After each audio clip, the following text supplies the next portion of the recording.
Go live, he said. Go live. Go live alone. I said, okay.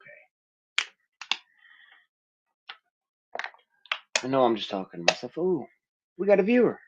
I have a viewer. Good evening. We are waiting for Mr. Cajun. He's having technical difficulties. Imagine that.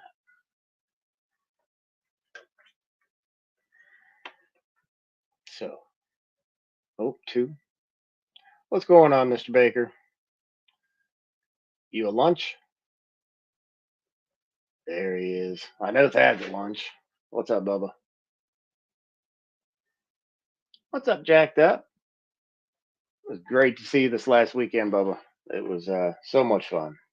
So much fun.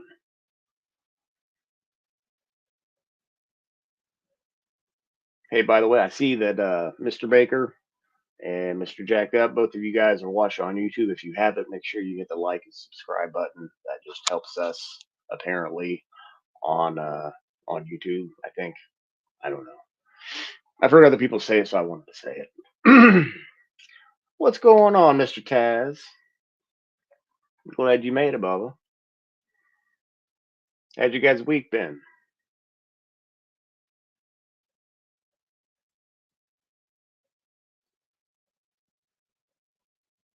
Good deal. Appreciate you, Jacked Up. My favorite Taz. You're crazy.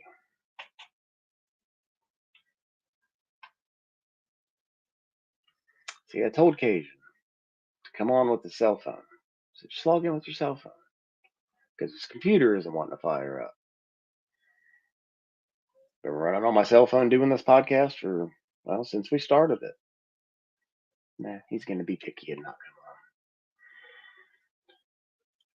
I forgot I can see. I forgot that I can put the comments up. Like I'm just not used to things yet. So relaxing at home. That's good.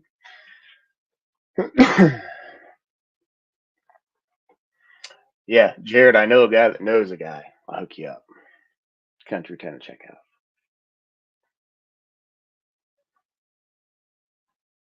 I don't know, Taz. Get ready to have a great show. I know that. That's what's going on. We're just waiting for Cajun to work out his kinks on his computer so he can log on.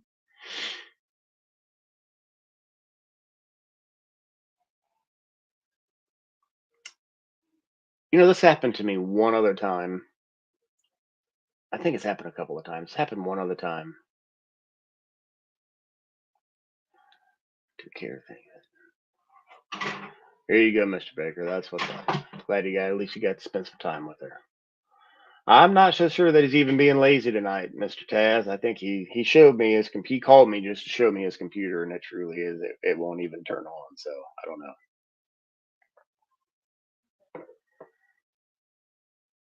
Ah, look at you. You are on both. You're on one as Jacked Up, and then you're on the other one as you, Jacob McGee. So I'm saying this happened to me one other time when we were fairly new at this whole podcast thing, and um, it's funny. You know, I'm gonna go ahead and no, I'm not either. I can't. Not yet. I'll give it a couple more minutes. Um, but we were live and we had quite a few viewers, and I like I said I was still very fresh at this, and I just kind of sat there. I didn't know what to do. We were live, and I sat there, and I would say something. It was funny. See, like I'm doing now. Good evening, Mr. Jeffrey. Good evening, Mr. Shields. See, Mr. Shields, you usually say, "Welcome to the Cajun Show." You can't say that tonight because Cajun ain't here yet, but I am. Good to see you, Bubba.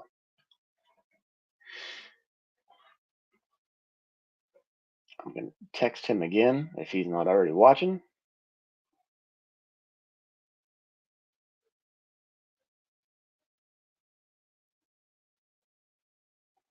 See?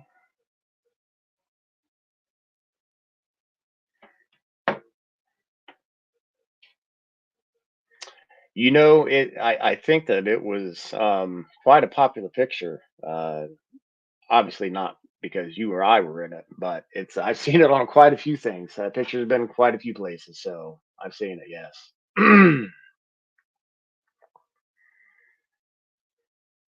Come on, Cajun. There you go. Look at that. Take that, Cajun. Super awesome country show. I'm surprised I could say that without getting tongue twisted. You Matter Force coming up in January, absolutely.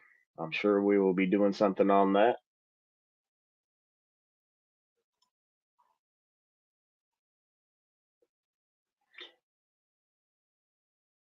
That it would be a good scent to put on. I got two of the air fresheners, so I can put. I got one for Kaylee's card, and one for my card. She's like, I don't know if I want my car to smell like perfume all the time. I'm like, okay, I'll keep them both. Not a problem. Oh, hi, friend. So glad you could make it.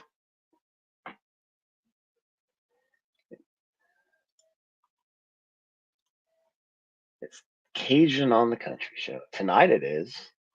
If he even come, he might not even come on. Let's see. See, now I got to sit here and oh, somebody just came on, and he doesn't look happy. He looks like a grumpy Cajun. He's so mad. I was gonna get even madder. Hi, I'm Bubba. not mad.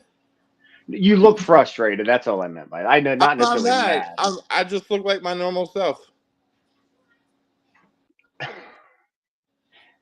Okay. Hi. I know better.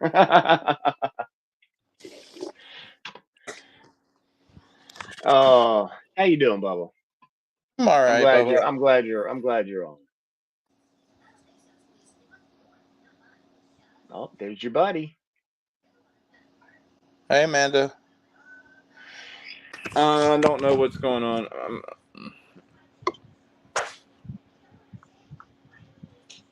Just sitting here looking at my computer. It just keeps saying it just keeps turning.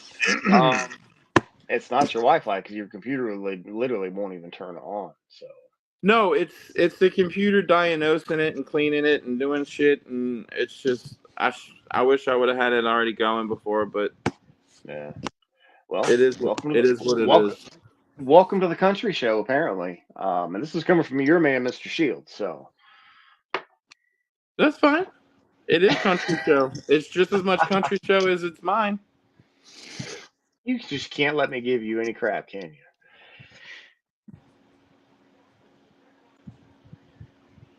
See, telling you, you're grumpy tonight, Mr. Grumpy Cajun. He's Jonathan. Hint, hint. Hint, hint, Cajun. Yep. That's No hilarious. mercy. That's hilarious. It'll come on. It might be the end of the show, but it'll come on. All Let's right, um you let's ready to do start this? let's do let's just say a small prayer for the residents and people of Florida. It's coming down, and it's just starting, and it's going to be a super long night for them. God bless every single person in Florida. There's already tons of people out of power already, and it's just the feeder bands hitting. A lot of Um, people didn't even get their power back on from the last one, I and know. this one's getting ready to hit. So Pray yeah, for North Carolina, all the Carolinas, everybody that was impacted with the hurricane that just went through, and now we got this one going through. So yeah. I know what hurricanes can do to a town, a city. I went through it 19 years ago. Um, Hence why I'm in Texas now. So it's Jacob, not so. brother, I hope Jacob said his mom is in Melbourne, Florida. I don't know. I'm not sure where exactly that is in comparison to the path of the storm, but I hope she's safe, brother. Well, Melbourne is. Hey See if it PJ, exists. if Melbourne's probably somewhere in the Hear it Orlando, best. Tampa, all of that stuff. That's exactly where it's going to hit. Tampa, Orlando, all of that stuff is going to get pelted. Yeah. Yeah. Say a prayer for everybody in Florida, North Carolina, South Carolina, all the Carolinas, Georgia, everybody that was affected by the storm that just came through, the one that's happening as we speak right now. Say a small prayer. Much love to all of them. We just got to rally around these people and just help them and see what happens after the storm. And yeah, she's in the past. Definitely praying, though. Like I yeah, said, there's not a whole lot we can do from here but that. So we can't do nothing right now, but we can sure help when it's over and see what happens. good evening, French toast. Yep, definitely. We will. We'll definitely be helping in any way we can. In the way that we do. So anybody that knows us, has been with us, has seen anything that we do, you know what we're talking about. We're going to put something together. Obviously, try to work with somebody. Maybe that's already got something going. The more people you can have on one thing, to me, the better it is. So we'll go with that. Good evening, Mr. Justin. Hey, Justin, how are you, my man? Jacob says, PJ, your belt is ready. You just got to mail it out. Yeah. He's going to be looking every day in the mail for that thing. I know I would be. Well, you see the difference is that PJ's actually going to use it when he first gets it, unlike somebody we know that had something sitting there forever until Jacob was like, use it. And I'm so glad that I have decided to use it because he's right. It only gets better the more you use it. So, well, the same with the coaster. Now the wallet I use from day one. The wallet I've used from day one. Now the coaster I didn't use for a long time. I would just keep it and dust it off, which made no sense because it was a coaster. But I can't But talk. I'm messing with you, but I can't talk because I've been using my wallet now, and I love it. That's the only wallet I love my wallet. yeah, Justin said it's moist there in East Orlando. I could only imagine. Do you still have power, Justin? Damn. Well, you don't. I guess he doesn't need power to be on his cell phone. Well, But he needs to conserve his battery level for important things. yeah, Oh, there's my French toast. they are great wallets. They are amazing wallets. All right, brother, you ready to get this thing going? I can't do it, but you gotta.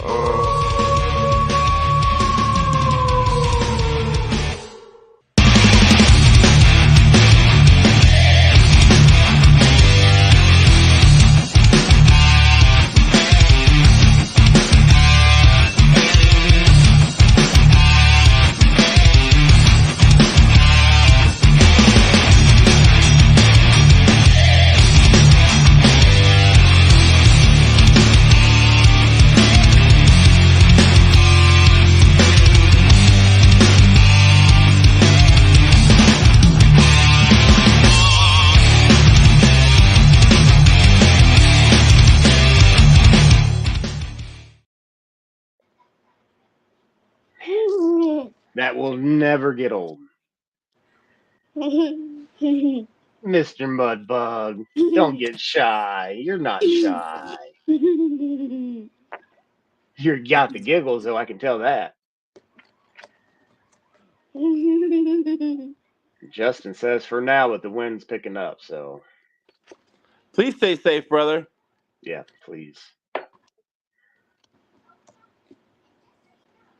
I know Baker was one of the first ones that got a wallet from Jacked Up. Baker's probably have been having his wallet for at least 2.5 years now. Has he? Yeah, he's got the big wallet. He's got the one that I should have got. Yeah.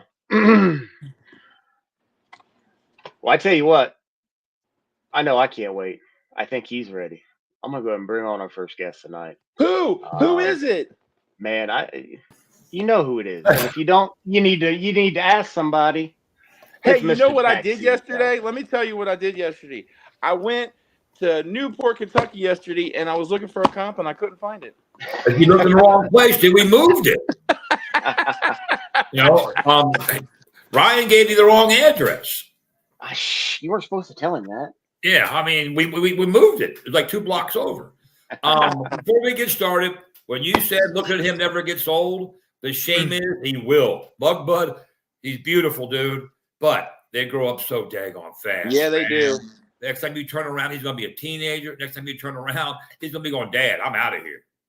You know, and Mr. Justin Cheatham, you know, he just got back from going to North Carolina and helping Aaron and Natalie cutting down their trees. What kind of man does that? He said, hey, I'm on my way. I came from Florida all the way up there to help these people. Nothing but class. 100% class act. You know, I got family down there in South Florida or in Central Florida.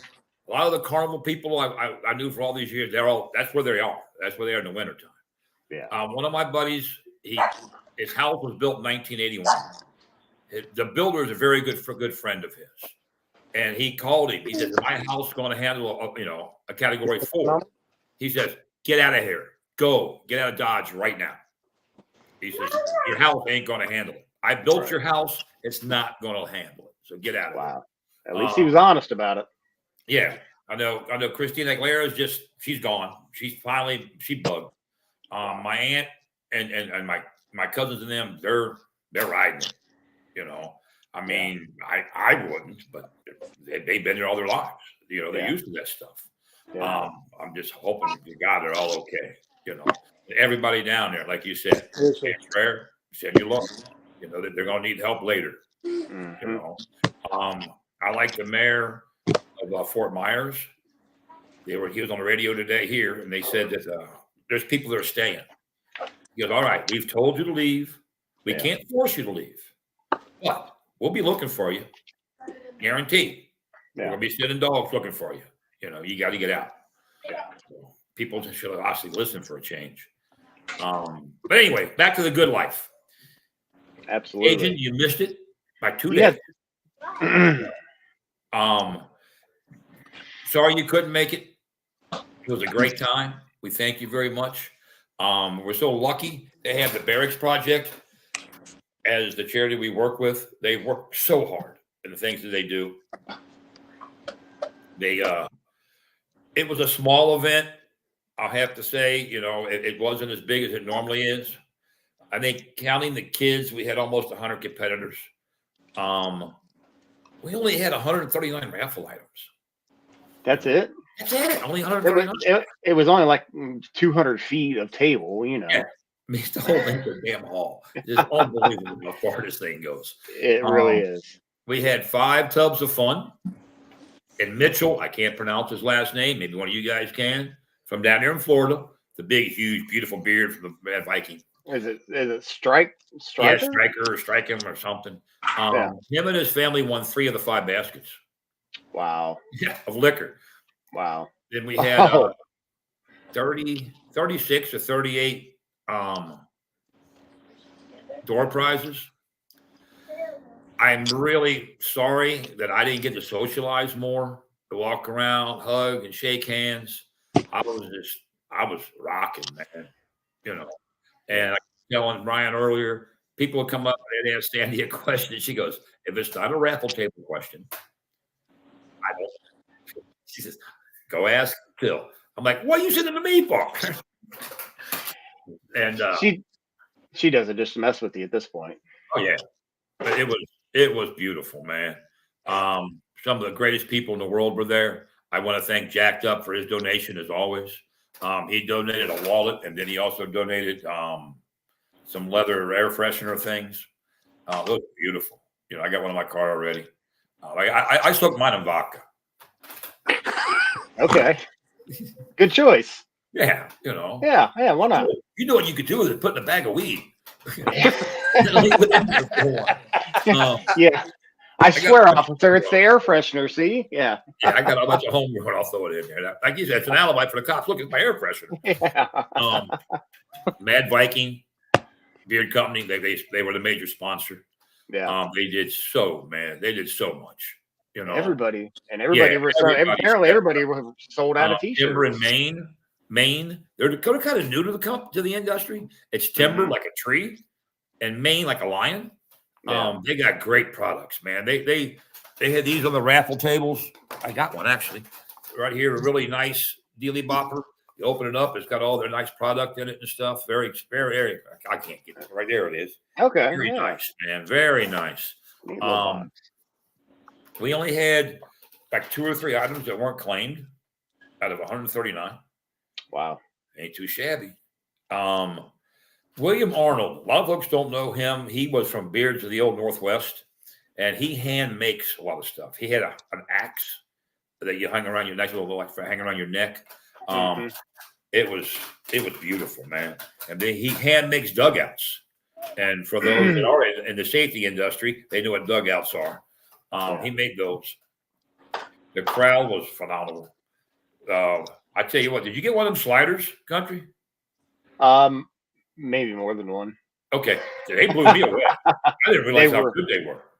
I mean, they were. That was what, and people. That's like the role. That's a perfect example, role model of what a slider should be. I mean, it was thick, it was stacked. You wasn't short on anything, and it was delicious. You know where we got those at? Where? Walmart. No way. Yeah, and I hate Walmart. Wow. But those are great. I was surprised. I couldn't believe how good they were.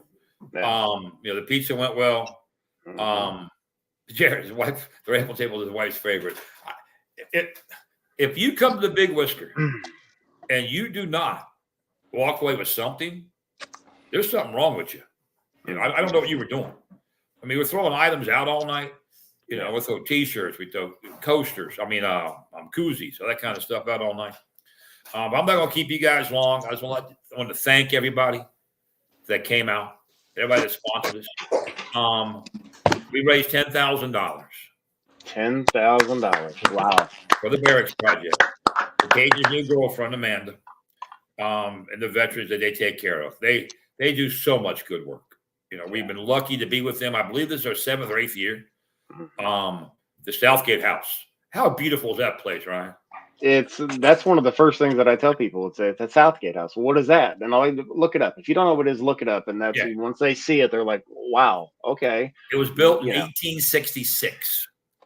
It's probably got 8 stained glass windows on each side, and then up in the back, it's unbelievable. And I never noticed this until this year. Up on the stage, if you look in the stained glass windows, you see our reflections. Really? Yeah. I could see the whole stage. I was like, I've never seen this before. Never noticed. I'll have to look at that next year. The photographer, his picture's already out. He already got him up and going. Kerry, this was his first time ever being at a beard event. He had no clue what he was getting involved with. Sue Timber, one of our members, she works so hard, man. And it's her cousin. He said, "Oh, yeah, I'll volunteer and do it." He's already asked to come back next year. I messaged Morella, who owns the hall, and I said, "Hey, are we good for October 4th next year?" She says, "Phil, you're booked for the next 10 years." Says, I like to hear that. Yeah, I like to hear that. You're booked for the next 10 years. She says, "As long as you want it, you got it." I said, "Well, I hope I'm around 10 more years." Yeah. So like I said, I just want to thank everybody. Thank you, Ryan, for coming. Amanda, for putting up with us. Jacked Up, for all you did. Carrie and Mark, you had a whirlwind of a weekend. You had a whole week, out of town with business and stuff. You got in Friday night, Saturday. You come from Kokomo down to us. The judges, when they saw the insulated cups, the judges were like, "Wow!" We are doing another order of T-shirts. If anybody wants them, I will. If we could get the order in by Sunday, they're $25, and that includes shipping. They were $20 at the event, but now they're $25 because I'm gonna pay shipping. We got to do that. That's fair. You got to get a hold of me on Facebook. Taxi Phil Jones. Everybody knows where I am. Yeah. We got PayPal and Venmo. We would like to sell a whole bunch of more shirts. Those things, I couldn't believe how fast they went. They've never sold out before. And Jeremy Sharp is our designer. This guy is on freaking believable. Just the work that he did. This year's shirts are pretty freaking cool. Yeah. And I got Lapel, Indiana coming up in a couple of weeks. They do a great job up there. It's beers for bands, and they get musical equipment for kids in school. They do a great job, and you can't forget Worlds, baby. Worlds is going to be in Pittsburgh, and if you two ain't in Worlds, I'm going to chase you down and smack you. I promise. Right. I promise I'll be there. Yeah, you got to come, man. You've never experienced anything until you experience Worlds. You know, it's not as cool as the Big Whisker, of course. But, no. Nothing comes close. Yeah, Worlds is great. Mad Vikings put it on. It's 4th of July week. It's Thursday, Friday, Saturday. They have already announced some of the judges. You got Michael Wallich coming in from England.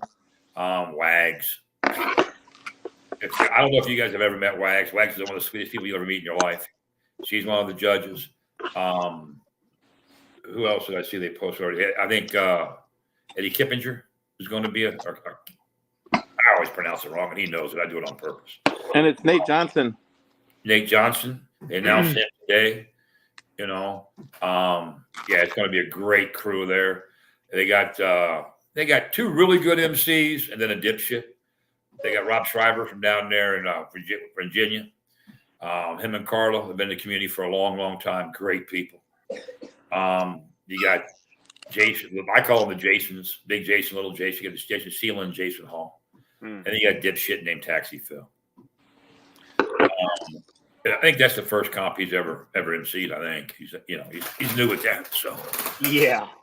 But I know you have another guest to get on, and let you get to her. Love you guys. Thank you so much for everything y'all do for the community. Thank everyone out there that came out, and let's rock this and keep on rocking it. Here's why we're here, ladies and gentlemen. 4 things, the 4 F's, and that is friends, family, fundraising, and fun. And hopefully, the only time you're ever judged is when you're on that stage. That's it. We don't judge people.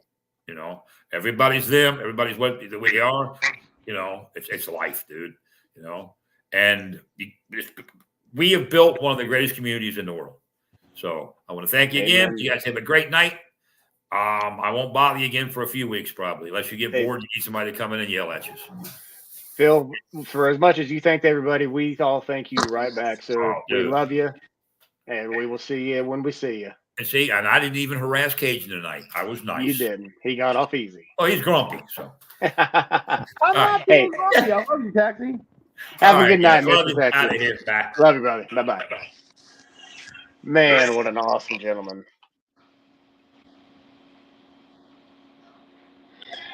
And this podcast tonight is brought to you by Walmart, since Taxi Phil hates that place. I tell you what, no, he's talking about these little slider sandwiches that were on like King's Hawaiian rolls. They were amazing, and no way would I ever guess that he got them from Walmart. Uh-oh. He's still on here. Mr. McGee says he's got something for the next year's comp, Taxi. So if you can hear that, Jacked Up has something already lined up. How awesome is that? Would you not look so grumpy? I can't fucking even see. I'm on this little fucking screen like this. Okay. So I'm trying to figure. I'm doing the best that I can with what I have. Can you stream it to your TV? No, it's on the other side of the room. Okay. I'm not doing all of that. Okay, I got you. All right. Well, I tell you what, we've got something coming up, do we not? I think we have something coming up, and I'm looking forward to it. And thank you to every single person that's been sharing it. We're getting a lot more feedback this week. I think now since Revival's done, Nationals is done. I think we're starting to, I've been getting some contact. People have been contacting me about it. Thank you for all the love and support for this. The pack, myself, Country, and all the members have been doing a lot behind scenes leading up to this. The judges are phenomenal. They come from all walks of life, all different clubs. What are we talking about? Talking about Stop Traffic 3. is what we're talking about. It is the PAX online event. Um, it was our very first event that we held as a club. We did it online, and we decided to continue it online because it has been such a great success. Not only for us, but for our guests as well. Um, the Oasis House out of Dayton, Ohio. Miss Tanya Folks. Good evening, Tanya. Hi, guys. How Hey, are you? Tanya. Good. It's good to see you all. I see you. I feel this is, I know it's fall because I'm seeing you guys. See, yeah, Yeah. well, that's good. Hey, we've been associated with worse things, so I'll take being associated with fall. Yeah, that'll work. That works for me.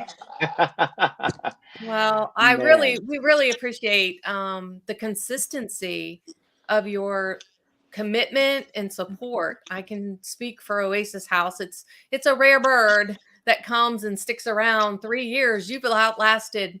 People come to the issue with a lot of passion, and they hit the roadblocks and they see it and they're in the trenches and they don't last quite 3 years. So we really appreciate when someone comes and stays. So we yeah, thank you it's so much. it's almost kind of like the opposite for us. The roadblocks seem to make us go a little bit harder and to make us do that much better. So, and don't get me wrong, I would love to be able to do something without a roadblock, but I think it's almost inevitable with anything that you're going to do. You're going to Right. hit roadblocks and speed Right. bumps, but like I said, they seem to propel us a little bit further. So, bring them on. We take any challenge that we can get. So. No, it's great. And you were with the Oasis House. Tell us a little bit about that. Okay, so Oasis House is a faith-based organization. We're located in Dayton, Ohio, but we actually have served survivors from all over the country. We sometimes will take survivors, say there's someone in Wisconsin. We'll use Yeah. Wisconsin. And they want to get out of the state. Sometimes we'll work with our partner agencies and organizations and we'll take people in.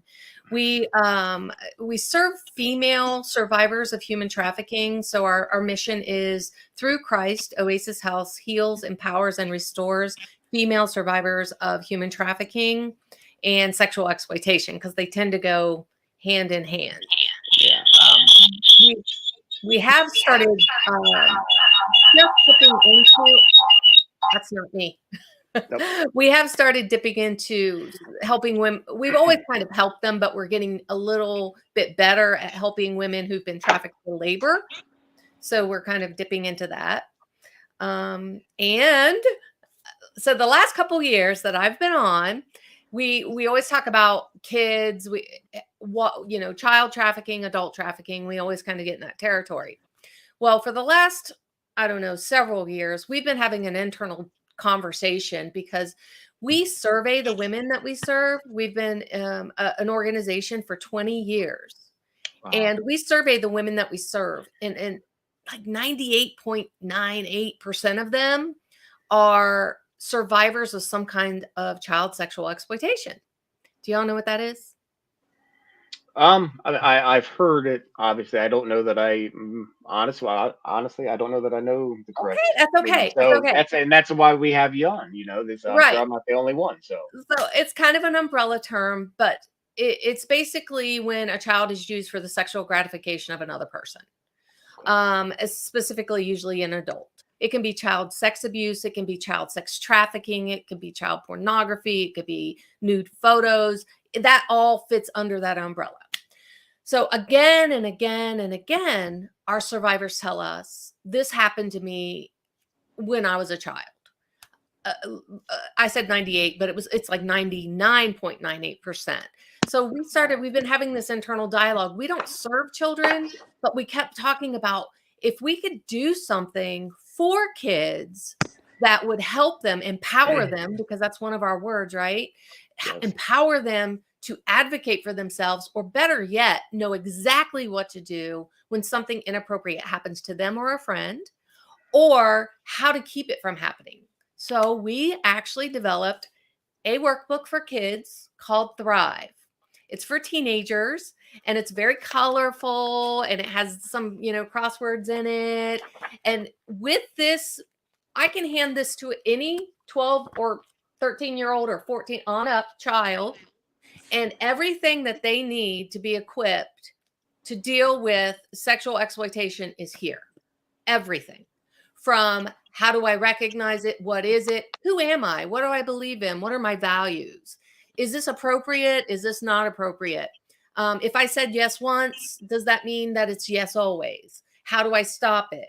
They can take this workbook, and there's even resources in the back, so they can call all the resources. But let's say none of those resources fit them. This workbook teaches them how to find resources local to them for them. Does that make sense? It does. It does. So we're hoping it's still being, we've got a couple focus groups of teenagers who are giving us feedback on it right now, but we hope to help get that out pretty soon. Yeah. Like, do you have a plan on, like, do you have somewhere where will you just be passing them out? Will they be available? No, so we pay, we're not doing this for any kind of profit. We pay because we do it in full color. You know, it's a professional kind of workbook.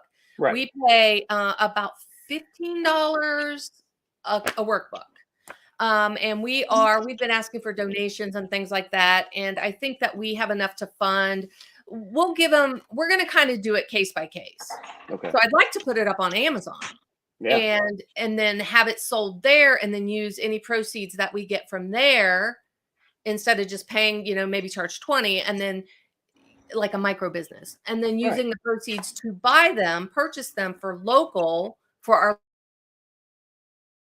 We have a lot of different ideas, and I feel like I might be jinxing it.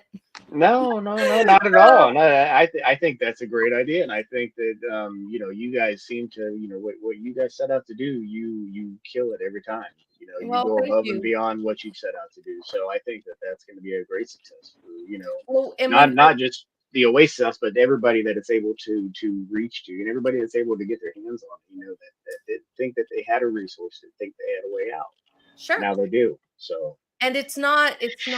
So what happened? A lot of research went into this, hundreds and hundreds of hours of work and research. And what ended up happening, we used to have like sex education conversations in schools about inappropriate touching. I remember I had it in 8th grade in health class, 1 hour where you learn this is inappropriate touching, this is appropriate touching, that kind of thing. But what happened is, for whatever reason, people really pushed the envelope on that in some school systems, and they started going younger and younger and talking about things that some parents weren't comfortable, like my child doesn't need to know how to put a condom on a banana in 5th grade, that kind of thing, right?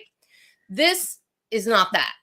The language is completely appropriate. This is for kids who already know what their body parts are.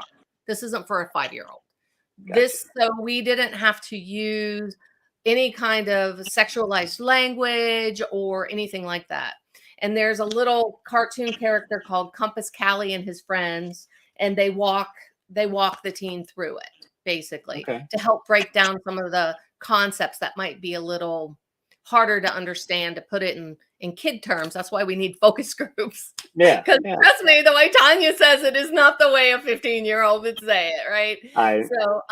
But anyway, we're excited about it. Not to get off on that, but we've been working really hard on it, and we're excited. And we're hoping churches will pick it up, a lot of our faith-based partners, because it is very straightforward, we're not using a lot of sexualized language. Right. There's really a way to talk about it in a way that's appropriate without, alarm bells ringing for parents, unless of course they don't want their child to have it because something's happening in that house, right? So. There you go. So that's what you said, eventually your goal is to maybe get it out to, be able to reach those particular kids some way, somehow. Right. We're thinking juvenile justice system, because again and again and again, when we talk to survivors, female survivors, we say, why didn't you tell? Why didn't you? And they say things like, well, it was my uncle and I was 5 years old. I didn't even know it was wrong. Okay. So for this young lady, then if she was handed this workbook at 12, she would know immediately, oh, that's what this is. It's wrong. It is wrong. And I'm not bad. because kids, what we discovered in the research is, I don't know if y'all know this, but have you ever heard a kid, most kids, if mom and dad get divorced, a lot of kids will blame themselves. Do y'all know why? I did it to myself, and I don't even know why I did it to myself. So, Well, I'll tell you why. Because of the brain. The brain, especially the child, your gray matter is not fully formed till you're about 21. But because of that, children tend to see things more in black and white. Mom's good and dad's good. But this divorce, it's really bad. So it must be my fault because they're good but they're getting divorced. This bad thing is happening and I'm part of this family, so it must be me. Kids are very, self-centered. right. That is kind of how they look at it. The same exact thing happens with child sex abuse. Even when it's awfully and painful and horrible and all the things, they tend to own it and blame themselves, which makes them super vulnerable to exploitation as adults, which is where we come in.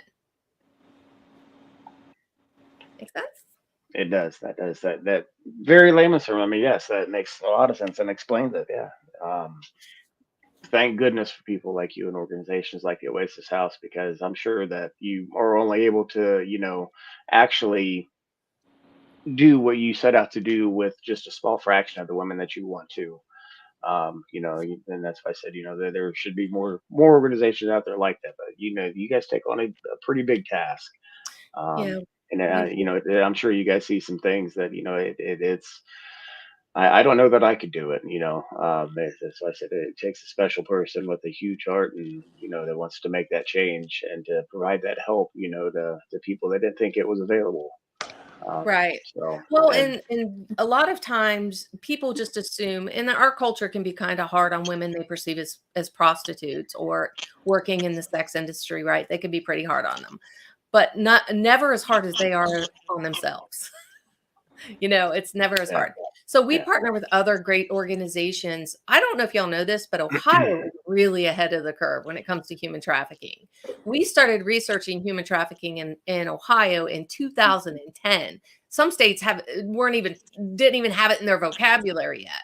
And we were putting out research through the University of Toledo. The state paid for it, but they headed up the research.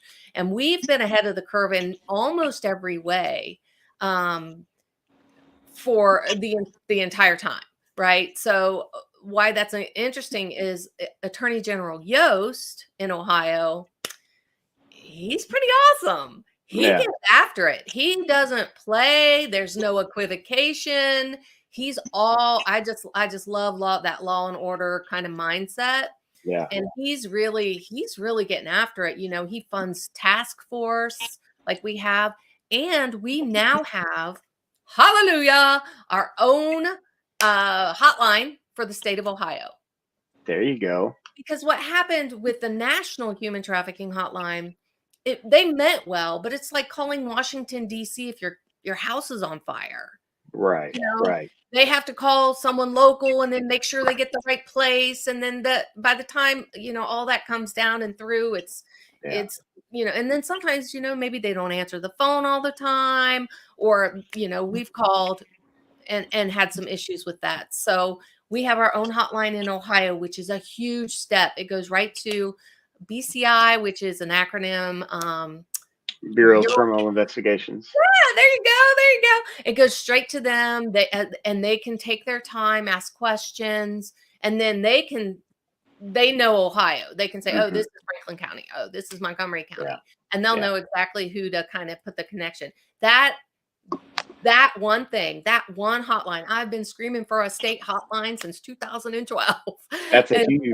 It's huge. It really, really is. Now, what they don't know yet, because we ran a hotline at a nonprofit, another nonprofit that I worked with for 3 years, is victims don't identify as victims, so they don't necessarily call the hotline. It's not those people who are calling the hotline. It's usually tips or people calling for information. Your first year or two is real slow going. You might get 2-3 calls. That was for a county. For Ohio, I'm sure they'll get multiple. But then once people learn to call 844 end OHHT, like Ohio Human Trafficking, Okay. They will, once that gets beat into everyone's kind of brain to start calling that number, we're Yeah. going to start seeing a lot more. I think Yost is going to, he's, Was it not just a couple of weeks ago that there was I think I forget the exact number. I want to say 72 or 92 children that were found. They were all taken for trafficking reasons. They were found. It was up near Akron, I want to say Cleveland area well, maybe. yeah. So I haven't read that story. I know you got to be real careful when you read those stories because, Yeah. a lot of times it'll say 215 children were rescued, like by the U.S. Marshals or by whoever. Right. And then later down in the article, it'll say 6 were being trafficked or 10. But if it said 72, that's crazy. Yeah. Um, It was below 100. I remember seeing it. It was on okay. WHI. It was on WHI, as a matter of Okay. fact, Okay. where I saw Well, it. you know what's also interesting is, just so for your audience, I should define human trafficking.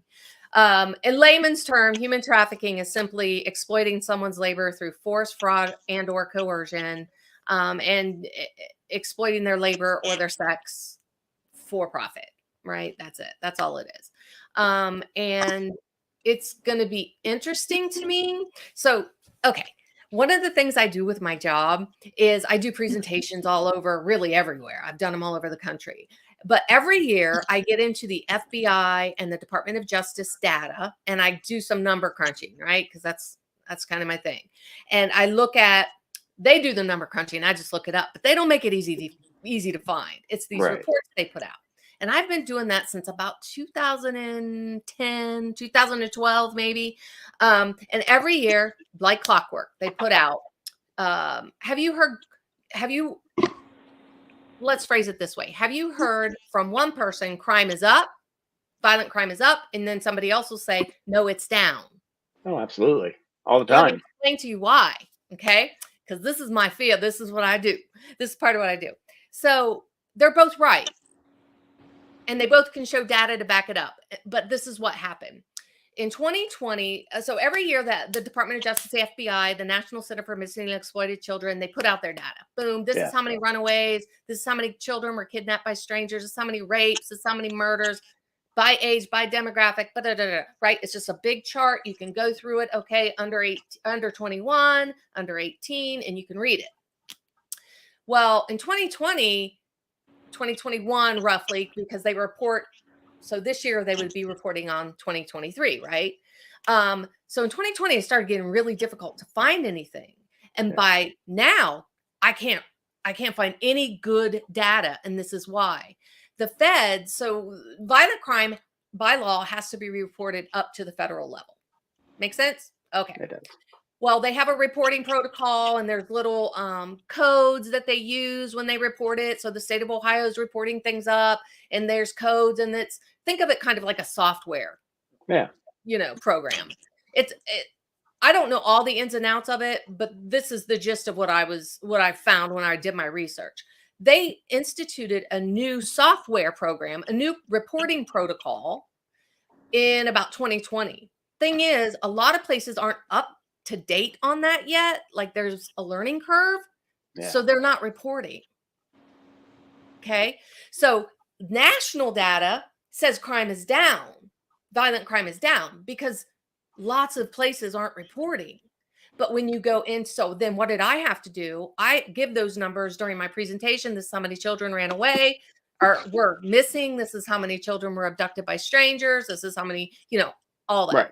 So I couldn't find that at the federal level, the DOJ, FBI level. So I went, when you look at the state numbers, you can see, oh, violent crime is up. But you have to look at each state. Nobody's doing that. I was a reporter for many years. They don't have time to get into all that. Yeah. So that's why some people say the national, media is looking at the Department of Justice and the FBI numbers, and it looks like it's down.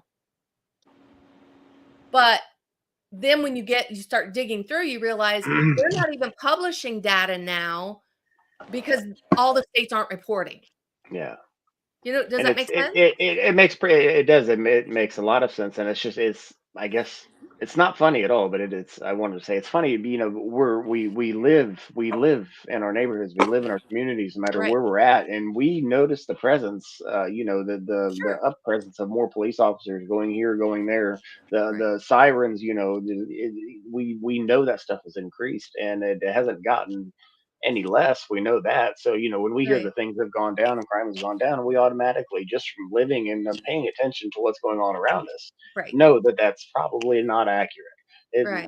yeah, nothing's gone down. But most people So don't know that there's this whole, kind of like there will be a delay. I would say by yeah, 2026 or 27, everybody will be reporting and they may backdate those numbers.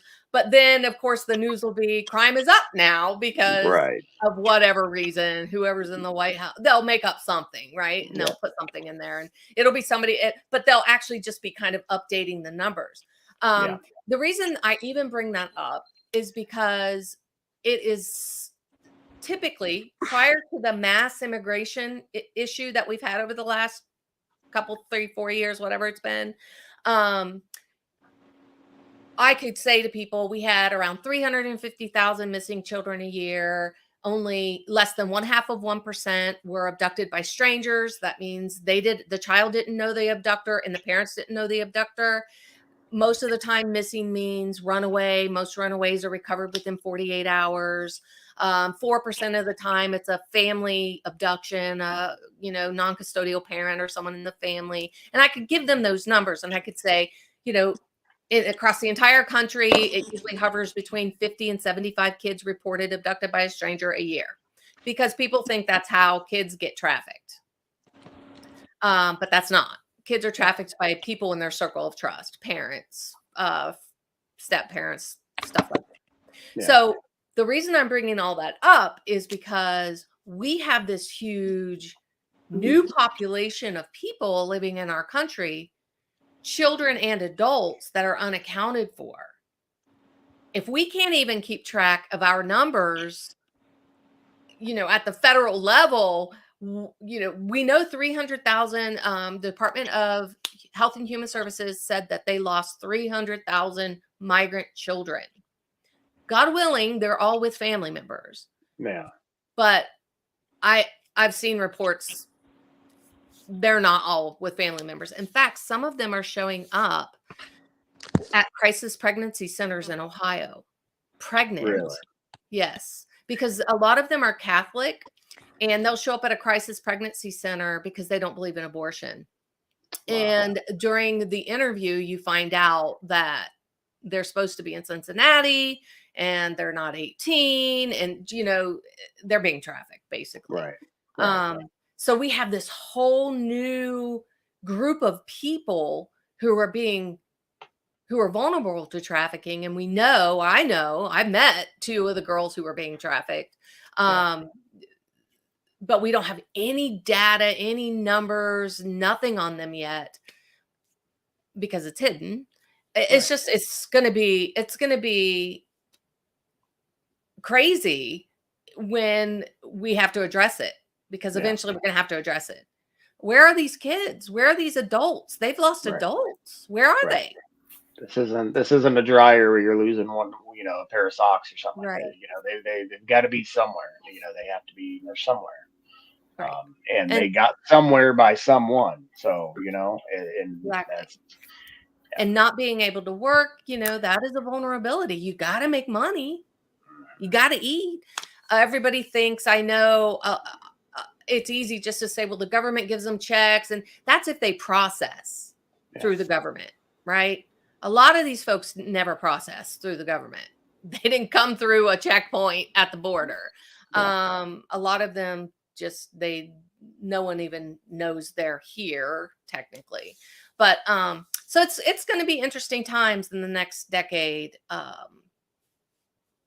when it comes to human trafficking because what's that going to look like? I think we're going to see a little bit of a shift in the model, the way that it's worked on American citizens. I think we're going to see a little bit of shift because of all these unaccounted for individuals. I mean, with the, you go back to the unaccounted for individuals, and you talk about, some of them are the victims. You don't even hate to think of it, surely that might be adding to some of the problem as well. You like you said, if you know nothing about what's going on, then how do you truly know? And that's where Right. doing your research is very important, like you said. Doing it all you can. So yeah, definitely, it definitely sounds like you dug far and deep to find what you found. But that is, you found turned what you found and then are using it, for something useful. So Yeah. that's Well, the one thing that we do at Oasis House is we try to push back against, to the best of our ability, um, against misinformation. yeah, The guy in the white van, the stereotype, right, and then it's just important to actually affect change, to actually help people who need help. You got to understand the scope of the problem. You have to understand it. yeah, And if you're looking one way, you're never, it's just hard to help a population if you're not willing to face it right, for what it is. yeah. Um, so I don't know. I always feel like we should probably talk more about human trafficking. Always get off topic with you guys. Yeah, it's no, like I said, it's anytime that you want to come on, maybe and that's probably falls more on me and you, Bob. We will make sure to have you on more than one time a year. Well, twice a year. You guys come on again after the comp that we have. So, Yeah. but yeah, we'll make sure that we get you guys in, as much as we can. 'Cause you're right, it does need to be talked about more. It needs to be talked about a lot more, because it's happening every day and it's not going to stop anytime soon. So, And um, we do understand it's not everyone's gig, everyone's thing. Everyone's not yeah, passionate about it. right, We love the women that we serve. We feel blessed by God that we get to serve them. Um, that's kind of how you know it's your calling, when you thank God every day that you go to work. Thank you, Lord, for letting me do this today. Thank you, Lord, for letting me help this woman. Thank you, Lord, for letting me meet her, even though she refused the help. Thank you for letting me meet her. yeah. We She it's knows where the help is. yeah, when she's ready, and we love on them, but we don't get too lovey-dovey because they don't trust that, and it's not reality, Yeah. if that makes sense. Oh, Um, total sense. we love on them, but we're all about personal accountability.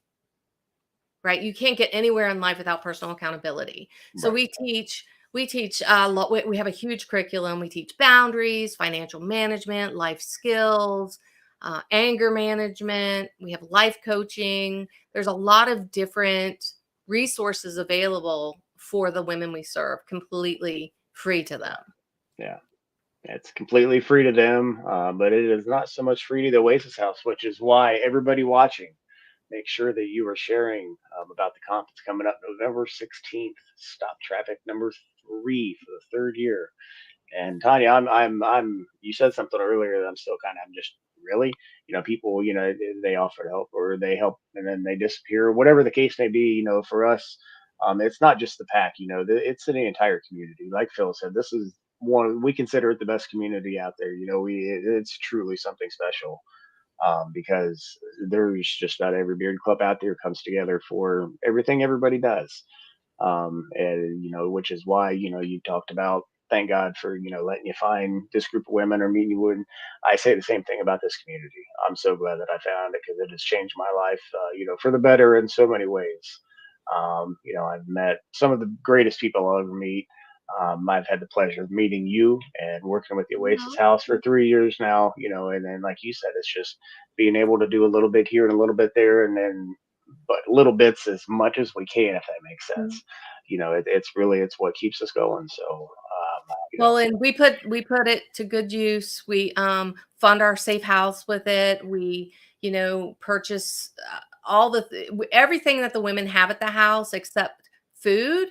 They usually buy their own food, but obviously we buy food if yeah, they need that.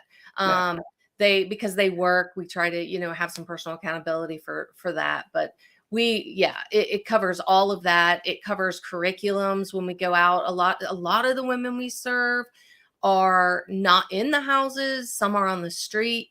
Some are they have their own homes, but we're still giving them services. They may even still be in the sex industry, and we just kind of meet their needs, help them meet their needs with things that they need. Absolutely. Absolutely. We are so happy that we're able to be, a small part of something so big.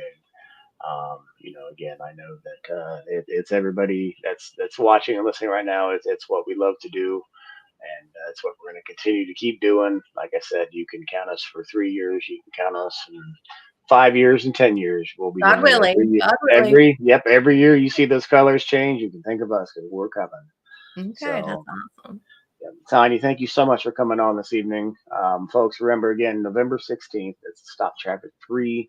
It is blasted all over my Facebook wall. There is an actual Facebook page, Stop Traffic Battle number 3. That's what it's called. You can go right there. All the details are there.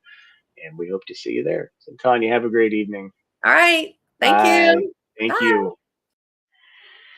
Man, so awesome individual right there. And the work that she's, if you were listening to anything, it's not work that just anybody can do. And so God bless her and everybody that works at the Oasis House. Appears that I have lost Cajun again. So let me go over here and see what we got. We got a category list for Stop Traffic. Hopefully that looks pretty small on my screen. Hopefully that's coming by a little bit bigger on y'all screens. But there's the categories. We have a ton of sponsors that we're going to be making a list for. We'll be talking about them probably every week until the comp on the podcast. So be on the lookout for them. Kids, as always, are going to be on there. Again, folks, this is a comp where you don't even have to leave your house to get in on it. It's $15 for the first category, $5 for any additional category. You can enter as many as you like. All you got to do is submit pictures. And we do ask that the pictures that you submit, did I say submit? I don't know. We do ask that the pictures that you submit for this year's comp are as recent as you can get them. Don't go back 10 years. Don't go back even 5 years and try to find a picture from, comp where it looks really good. Try to keep it as recent as possible to keep it as fair as possible. Let's all have some fun and raise some money and do some good shit in the meantime. So I guess Cajun just flat out left. I mean, he is gone. Like nothing. Just said bye. So with that, folks, we will see you next week, 8:15 Eastern Standard Time. Thank you all for watching. Have a great evening. Love you.